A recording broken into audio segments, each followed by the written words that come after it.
We are joined now, as often when I sit in on Second Amendment Friday, by our friend John R. Lott. He is the founder and the president of the Crime Prevention Research Center. He's always got tremendous insight and knowledge for us on all things Second Amendment and crime. John, how are you, good sir? A little bit under the weather with the cold, but otherwise doing fine. And very happy these days, generally, with the new administration coming in. Well, you know, it's funny you say that because that was the first thing I was going to ask you. I'm looking at some of your work. You're an economist. You're a world-recognized expert on guns and crime. And during the Trump administration, you served as senior advisor for research and statistics in the Office of Justice Programs, then the Office of Legal Policy in the U.S. Department of Justice. So, John R. Lott, my first question is an obvious one. Are you going back to serve with or work in the Trump administration again? Well, nobody's asked me so far. I haven't gotten any phone calls or anything. But if I could help out in some way, I'd be thrilled to do that. I mean, I just think it's great. There's so much damage being done. If you just take kind of what we're going to be talking about with regard to firearms and crime that was being done by the Biden administration. Some things that you're just not going to be able to undo, like the thousands of gun dealers that they put out of business because of, their so-called zero tolerance policy, where if you make one typo, even 18, 19 years ago in a form, they'll go back and reopen a case to take away your license to be able to go and sell guns. Those companies are out of business, so you're not going to instantly replace them or get them back in business. But there are lots of other things that you can do that can fix some of the other damage that they've done. Yeah, that's understandable. That's a very, very good point. And John, I want to ask you one other thing. Since you had worked within the Department of Justice, you're watching this nationwide fight, this brouhaha that has been started by President Trump, shocking everybody and saying Matt Gaetz is going to be my attorney general. He ran on the promise of fixing and in fact gutting the Department of Justice and the weaponization that it has done against the American people. And he needs a real fighter to go in there and do that. He said Matt Gaetz is my fighter. How do you feel about that nomination? Well, I've met Matt a few times when I've given talks to congressmen. He's a very bright guy, and he is tenacious. Obviously there have been lots of attacks on him. I know the FBI had been investigating him for a couple of years and decided not to go and charge him with anything. There were constant leaks from the FBI in order to try to harm him, which is kind of par for the course, unfortunately, these days.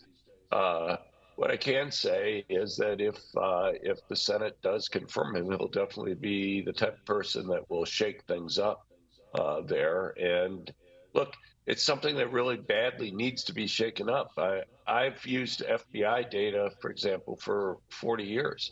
I've gotten to the point where I just don't trust them on lots of things. I don't trust them on transparency. We've just had these issues with them hiding the revised numbers that they put in to show that crime had actually increased when they had previously reported and gotten a lot of publicity for them supposedly decreasing. You have problems with everything from their hate crime data to their active shooting reports that I think we've talked about before on the show. And, you can't let politics corrupt the data there. And if you let the left, and I think, unfortunately, there's a lot of true believers in the FBI on that. If you let the left go and determine what data will be, you let them control the debate. We need to have data that people can trust there and that we know is accurate if we're going to be accurately able to go and deal with crime and other problems. Well, they tried to pull that, during the campaigns, right? I mean, this is one of the things they tried to do is convince you and convince all of us that crime was on the decrease. The three biggest issues in this campaign, were immigration, inflation, and crime, not necessarily in that order. And so they tried to say, oh, look at the FBI statistics. Crime is falling. What are you talking about? Crime is climbing. They're trying to convince us, and using that faulty data, everybody always hears the initial report. Nobody hears the correction later that says, oh, by the way, sorry, our bad, our mistake. It's much higher.